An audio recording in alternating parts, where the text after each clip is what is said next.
এর সাংগঠনিক প্রক্রিয়া অনুযায়ী আমাদের 7টি মোর্চা রয়েছে। যুব মোর্চা, মহিলা মোর্চা, এসসি মোর্চা, এসটি মোর্চা, ওবিসি মোর্চা, মাইনরিটি মোর্চা, কিষাণ মোর্চা। তো আমরা এই সাংগঠনিক রূপকে আমরা বিভিন্ন সময়ে আমরা এই সাংগঠনিক মিটিং এবং এই মোর্চাদের সঙ্গে বিভিন্ন পর্যায়ে তাদের কর্মসূচি নিয়ে আমরা মিটিং করে থাকি।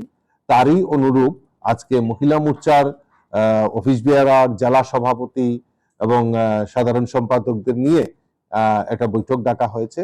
তার গুরুত্ব হচ্ছে আগামী দিন আমাদের দেশের যশস্বী প্রধানমন্ত্রী নরেন্দ্র মোদীজির 12 বছর পূর্তি সরকারের হচ্ছে। তো এই 12 বছরে মহিলাদের জন্য বিশেষ করে আমাদের মোদীজি এই জনকল্যাণমুখী কর্মসূচিগুলি বাস্তবায়ন করেছে, তা জনসমক্ষে তুলে ধরার জন্য এবং সাংগঠনিক ভিতকে আরো মজবুত করার জন্য আমরা আজকের এই বৈঠক এখানে ডাকা হয়েছে।